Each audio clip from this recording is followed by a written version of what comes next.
सावधान, यंदाच्या मकर संक्रांतीला विसरूनही या चुका करू नका, नाहीतर तुमचं नुकसान होऊ शकतं.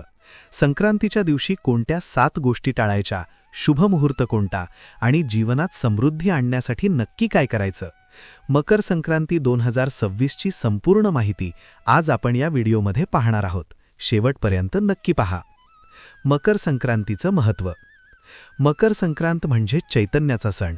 या दिवशी सूर्यदेव मकर राशीत प्रवेश करतात आणि इथूनच उत्तरायणाला म्हणजेच देवांच्या दिवसाला सुरुवात होते. यंदा 14 जानेवारी 2026 रोजी आपण हा सण साजरा करणार आहोत. हा काळ ऊर्जेचा आणि सकारात्मक बदलाचा मानला जातो. शुभ मुहूर्त, पुण्यकाळ. या दिवशी दान, धर्म आणि पूजेसाठी शुभ वेळ नक्की नोंदवून घ्या. पुण्यकाळ दुपारी 3:13 ते संध्याकाळी 6:18 पर्यंत. महापुण्यकाळ दुपारी 3:13 ते 5:04 पर्यंत. या वेळेत केलेली प्रार्थना आणि दान 100 पटीला फळ देते असं मानलं जातं. या 7 गोष्टी आवर्जून टाळा. 1. वादविवाद आणि राग. या दिवशी कोणावरही रागावू नका. सूर्यदेव शांतीचं प्रतीक आहेत, त्यामुळे सर्वांशी गोड बोला. 2. खोटं बोलणं. हा दिवस सत्य आणि कर्माचा आहे, कोणाचीही फसवणूक करू नका. 3. केस किंवा नख कापणं.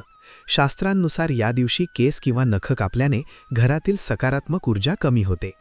4. नकारात्मक विचार. कोणाबद्दलही मनात द्वेष किंवा ईर्ष्या ठेवू नका, चांगले विचार करा.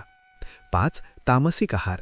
संक्रांतीच्या दिवशी मांसाहार, मद्यपान किंवा तंबाखू यांसारख्या गोष्टींपासून दूर रहा, सात्विक आहार घ्या. 6. अपमान करणे. गरिबांचा, वृद्धांचा किंवा आईवडिलांचा अपमान करू नका, यामुळे पितृदोष लागू शकतो. 7. दानाकडे दुर्लक्ष.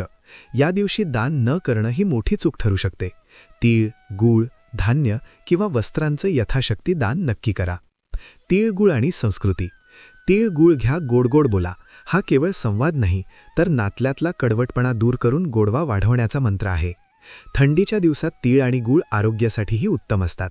या दिवशी सूर्यदेवाला अर्घ्य देऊन त्यांचे आभार मानायला विसरू नका. तर मित्रांनो, यंदाची संक्रांत तुमच्या आयुष्यात सुख, समृद्धी आणि भरभराट घेऊन येऊ. जर तुम्हाला ही माहिती आवडली असेल तर व्हिडिओला लाईक करा. तुमच्या मित्रपरिवाराला हा व्हिडिओ शेअर करा. कमेंटमध्ये शुभ मकर संक्रांती नक्की लिहा आणि अशाच महत्त्वपूर्ण माहितीसाठी चॅनलला सबस्क्राईब करा. तुम्हा सर्वांना मकर संक्रांतीच्या खूप खूप शुभेच्छा.